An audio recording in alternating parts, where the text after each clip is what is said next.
આજની ધર્મકથા. પ્રણામ. પરમ પૂજ્ય આચાર્ય ભગવંત શ્રીમદ વિજય લબ્ધી સુરીશ્વરજી મહારાજા સિરોહી ગામની અંદર પૂજ્યશ્રીનું પદાર્પણ, પૂજ્યશ્રી દ્વારા પ્રવચનોની હારમાળાનું સર્જન, પ્રવચનો દ્વારા લોકોના હૃદયની અંદર પરિવર્તનનું સર્જન અને આ પરિવર્તનની પાર્શ્વભૂમિએ ચાતુર્માસ દ્વારા સિરોહીનું નવસર્જન, આવો એક ભાવ ત્યાંના શ્રાવક શ્રાવિકાઓને જાગ્યો. પૂજ્યશ્રીને વિનંતી કરવાની હતી. વિનંતી કરતાં પૂર્વે ત્યાંનું મોવડી મંડળ ભેગું થયું. મોવડી મંડળમાં સહજપણે પ્રસ્તાવ પસાર જ કરવાનો હતો કે સાહેબ પાસે જઈ અને આપણે વિનંતી કરવાની છે, પણ કેટલાક તત્વોએ વિરોધ શરૂ કર્યો. લબ્ધીસુરી મહારાજ સાહેબ બહુ મોટા મહારાજ છે. મોટા મહાત્માઓને સંઘમાં રાખવા એની માટે સંઘ ખૂબ મોટો જોઈએ અને એમની અપેક્ષાઓને પૂરી પાડવા માટે સંઘ એવો પહોંચતો જોઈએ. સંઘ ગમે તેટલો પહોંચતો પણ હોય, પણ આપણને એ વર્થ લાગવું જોઈએ કે ભાઈ આ બધા ખર્ચા, આ બધી વસ્તુઓ, સવલતો એ બધું યોગ્ય હોય તો, ને આપણને ન બેસતું હોય તો આ પછી આપણે આવું બધું ન કરાવવું જોઈએ અને ચાતુર્માસ જ ન કરાવો. આવું કહેવાવાળો એક વિચારક, નવો વિચારક વર્ગ, નવી શિક્ષણ પદ્ધતિથી બુદ્ધિવાદી તરીકે પ્રખ્યાત થયેલો આ એક નવો વર્ગ. આપણે ત્યાં પરમાત્માના શાસનના સાધુઓ એ અલખના સાધક કીધા છે. અલખ. આર્યાવર્તની ભૂમિ છે ને એ સંતોની ભૂમિ. સંતો કોણ? કે જે સખત નિષ્પૃહી હોય, સખત, જેમને ઈશ્વર અને ઐશ્વર્ય ઈશ્વરનો એના સિવાયની કોઈ પણ વસ્તુનો ખપ ન હોય, એ સંત છે. અને આવા સંતો, એમાં શિરોમણી જેને કહી શકાય તમામ ધર્મોમાં, એટલે જીન નામ કર્મથી જેમણે શાસન સ્થાપ્યું છે એવા જીનેશ્વર ભગવંતોના અનુયાયીઓ, એટલે જૈન સાધુ સાધ્વીજી ભગવંતો, શ્રમણ. નિસ્પૃહિતા એ શ્રમણનું લક્ષણ નથી, એ શ્રમણનું અસ્તિત્વ છે. અને એવા શ્રમણો માટે જ્યારે આવી વાતો લોકોની અંદર વિચારણામાં આવે ત્યારે આપણને શ્રમણ સંસ્થાનું પુણ્ય ઓછું થયું એવો વિચાર ક્યારે આવે નહીં ને ક્યારે હોય પણ નહીં. શ્રાવક સંસ્થાનું પુણ્ય ઓછું થયું, શ્રાવક સંસ્થાની સમજણ ઓછી થઈ અને શ્રી સંઘનું ભાગ્ય નબળું થયું કે આવી વિચારણા પણ કોઈના હૃદયમાં પ્રગટી. જે નાયક છે એના પ્રત્યે શંકા, એના પ્રત્યે અભાવનો ભાવ અથવા એના પ્રત્યે વિપરીત ભાવ થવો. જયવિરાય સૂત્રની અંદર અલગ અલગ માંગણીઓ છે અને એમાં સુહ ગુરુ જોગો આ સેકન્ડ લાસ્ટ માંગણી કરી અને છેલ્લી માંગણી કરે છે કે ભગવાન એક વસ્તુ એવી જે છેલ્લી મળી જાય મને, આઈ એમ ડન, અને એ છે તવ વયણ સેવા, તેના વચનની સેવા. હવે અહીંયા પ્રશ્ન થાય કે કોના વચનની સેવા? તમે તો એક માંગણી અલગથી મૂકી દીધી, હવે એમાં તેના લખો છો. આ તેના એટલે કોણ? એટલે રેફરન્સ લેવો પડે કે એની આગળ કોની વાત ચાલતી હતી? તો કે સુહ ગુરુ જોગો. શુદ્ધ અને શુભ એવા ગુરુનો મને યોગ મળે અને તેના વચનની સેવા મળે આ ભવના છેડા સુધી, તો ભગવાન મને બીજું કંઈ જોઈતું નથી. અહીંયા માંગી શકતા હતા જીન વચન સેવા, પણ અહીંયા માંગી તવ વયણ સેવા. કારણ કે ગુરુની વચનની ભક્તિ એ ગીતાર્થ અને દ્રવ્ય ક્ષેત્ર, દ્રવ્ય કાળ, ક્ષેત્ર, ભાવ આ બધાના અનુસારે પર્યાય બદલાય, એ રીતે પરિભાષા બદલાય, એવો આ જૈન શાસન. એટલે બદલાતા પર્યાયને ઓળખનાર, એના વચનની સેવા. અને એવા ગુરુ માટે આપણે આવો શબ્દ વાપરીએ, વિચારીએ, એ અત્યંત શરમજનક છે. આપણે ત્યાં ઘણીવાર આપણને આવા લોકો જોવા, સાંભળવા મળતા હોય છે. પુણ્યશાળીઓ મહારાજ સાહેબનું નામ બોલે ત્યારે આપણને ઘણીવાર એવું લાગે કે આ લોકો બચપનથી લંગોટિયા મિત્ર હશે, કારણ કે નામની પહેલાં અને પછી કંઈ હોય જ ન હોય. મહારાજ સાહેબનું નામ એટલી બધી તોછડાઈથી આવે કે આપણને એવું લાગે કે ભાઈ આગળ પાછળ વિજય, સુરી, પરમ પૂજ્ય મુનિરાજ, આચાર્ય ભગવંત, શ્રીમદ વિજય, આ બધા શબ્દો એ જાણે એમની માટે ડિક્શનરીમાં છે જ નહીં. અને આ જ વિચારધારા આગળ વધતા વધતા આવા શબ્દોમાં પરિણમે કે આ થોડો હાથી બાંધવા જેવું છે. આપણે સિરોહીની વાત પર આવીએ. સિરોહીમાં આવી વિચારણાવાળા વ્યક્તિઓએ ખૂબ અંદર ક્લેશ ઊભો કર્યો, પરંતુ તેમ છતાંય સંઘમાં અંતે સાહેબનું ચાતુર્માસ નક્કી થયું. સાહેબ સુધી બધી વાત પહોંચેલી, પણ આ નિર્ગ્રંથ મુનિ ભગવંતો હોય, એને આવી બધી વાતો કરવાવાળા પણ પ્રત્યે પણ અભાવ કે દ્વેષનો ભાવ ન હોય. ચાતુર્માસ થયું. આખા ચાતુર્માસ દરમિયાન સાહેબે ઉપાશ્રયની જગ્યાનું પરિમાણ ધાર્યું. સાધુઓના જવાબ પરિસ્થિતિને અને આપણા બધાના જવાબ, આ બેના ડિફરન્સ જોઈએ. આપણને કોઈ આવું કીધું હોય ને કે આ બહુ ખર્ચાળું છે, તો આપણે યા તો એને ચોપડાવી દઈએ, યા તો આપણા ઘરના પૈસા નાખીએ, અને યા તો એને ભાન કરાવડાવીએ કે જા મને કંઈ જ જોઈતું નથી. જ્યારે સાધુ ભગવંતોના જવાબ શું હોય? તો કે સાધુ ભગવંતોના જવાબ એટલા બધા સુગ્ન હોય કે એ એમનું જીવન જીવે અને જોનારો પોતાની મેળે પામી જાય. સાહેબે એમને મળેલા ઉપાશ્રયમાંથી પણ પ્રવેશ કર્યા પછી તુરંત શ્રાવકોને બોલાવીને કીધું કે અમે આટલા બધા મુનિ ભગવંતો છીએ, આટલી જગ્યામાં આવી જશું, આનાથી વધારે ઉપાશ્રયની જગ્યાનો પણ અમને ખપ નથી. અમારી માટે ઉપાશ્રયની આટલી જગ્યાનું પરિમાણ. આખા ચતુર્માસની અંદર પૂજ્યશ્રી તરફથી એક પણ નોટ અ સિંગલ અનુષ્ઠાનનું પ્રપોઝલ ગયું.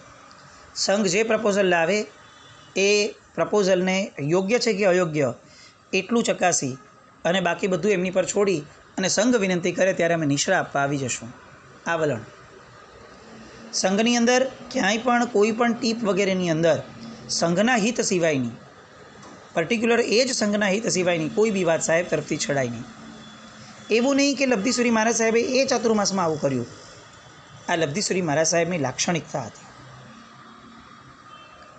આપણને આવા ગુરુ ભગવંતો માટે જ્યારે આવા નબળા શબ્દો કે વિચારો વહેતા થાય ત્યારે દુઃખ થાય. આપણે સમજીએ છીએ કે લોકોના મોઢે કોઈ પણ વસ્તુ આપણે બંધી મૂકી શકતા નથી, પણ આપણે ઈશ્વરને પ્રાર્થના કરી શકીએ છીએ કે યોગ્ય વ્યક્તિઓને એનું યોગ્ય બહુમાન મળે એવું વાતાવરણ ઈશ્વર તમે સર્જો.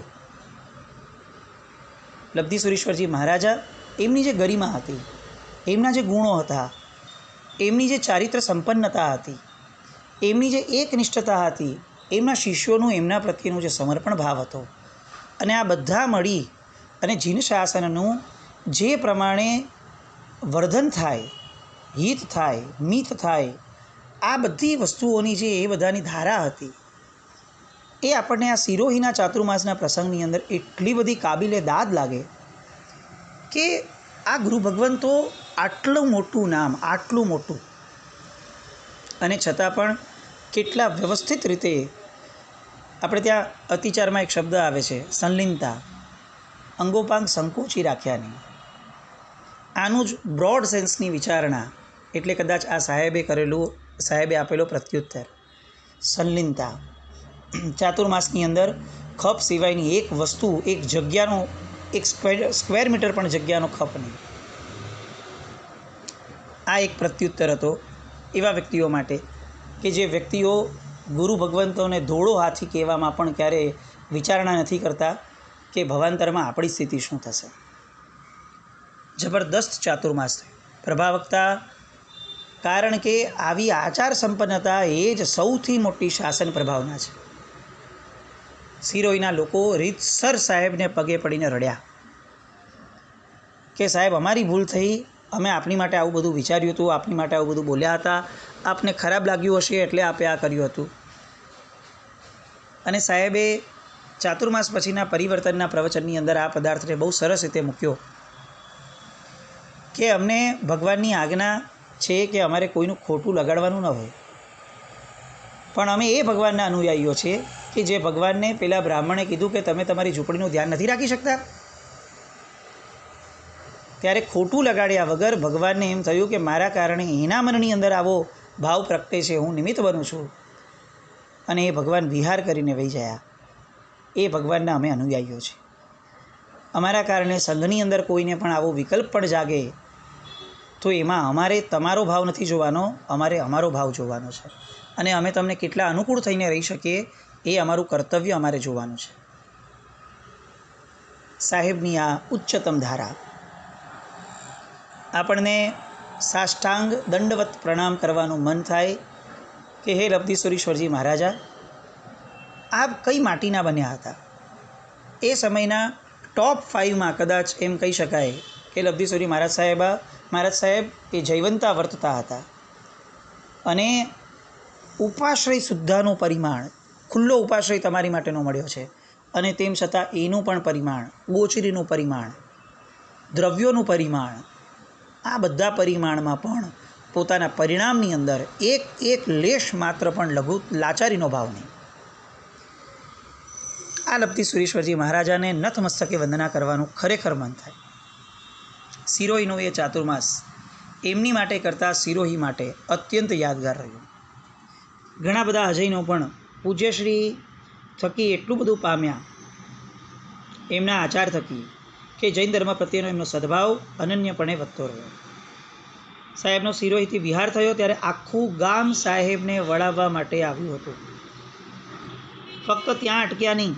એવું કહેવાય છે કે એ ચોમાસા પછી સાહેબ પંચતીર્થીની યાત્રા માટે ચાલ્યા, અને પંચતીર્થીની યાત્રા માટે સાહેબ જ્યારે નીકળ્યા ત્યારે આખી પંચતીર્થી સાહેબ સાથે એ સમયે 1200 જણાએ કરી, કારણ કે એ 1200 જણાને પ્રાયશ્ચિત કરવું હતું કે અમે ચાતુર્માસની અંદર સાહેબ અમારા કારણે આપ દુભાયા હતા. આ છે આચાર સંપન્નતાનો જવાબ, આ છે એક શ્રમણનો જવાબ. સાહેબે ત્યાંથી બામણવાડાજી વગેરે તીર્થોની યાત્રા કરી. વર્ધમાન સ્વામી ભગવાનની પૂજા દર્શન વગેરે થયું. સત્કાર એ લોકોએ પણ સાહેબને વધાવ્યા, અને નંદીવર્ધનના નામથી આ બામણવાડા નાંદિયા જે પ્રસિદ્ધ હતું એ નાંદિયાને સાહેબે પોતાના શુભ પગલાઓથી વાસિત કર્યું. આ તીર્થમાં 3 જીનેશ્વર ભગવંતોના જિનાલયો છે. વર્ધમાન સ્વામી ભગવાનની જીવંત અવસ્થાની પ્રતિમા એ ત્યાં છે. ત્યાં સાહેબે 9 સ્તવનો રચી ઇન્સ્ટન્ટ અને ભાવભીની ભક્તિ કહી. લોટાણાજી, દિયાણા, આ ભયંકર માર્ગની અંદર રસ્તામાં પથ્થરના માર્ગમાંથી, પહાડમાંથી ઓળંગવાનું હતું. એ સમયે પૂરા બંદોબસ્ત વગર એમણે ત્યાં જાત્રા પણ કરી.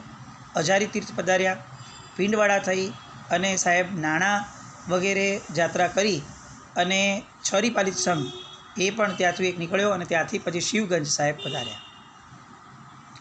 શિવગંજ બાદ બરલુટમાં સાહેબે ઉપધ્યાન તપ કરાવડાવ્યા. 350 જેટલા આત્માઓએ ત્યાં ઉપધ્યાન તપની જબરદસ્ત આરાધના આદરી. પૂજ્ય ગંભીર વિજયજી મહારાજ એમને ત્યાં ગણિપતથી અલંકૃત કરવામાં આવ્યા. જાવાલ ગયા. જાવાલમાં મહોત્સવ વગેરે થયો. ત્યાં પછીથી પાડીઓ, તખતગઢ, કાલિંદી, દેલંદર, ભૂતગામ, મનોરા, વાસના, મંડાલિયા, પાછા સિરોહી અને ગોયલી. આ રીતે અનેક જગ્યાઓએ સાહેબ વિચરણ કરતાં કરતાં હિન્દી ભાષામાં ચોટદાર પ્રવચનો આપતા, અનેકવિધ પ્રતિજ્ઞાઓ લોકો સ્વીકારતા. માળા રોપણનો પ્રસંગ થયો બરલુટમાં. ત્યાં શત્રુંજય પાવાપુરી આદિની રચના કરવામાં આવી. 28 મહોત્સવ થયો. 5000 જેટલા વ્યક્તિઓ સાથે રથયાત્રાનો વરઘોડો નીકળ્યો.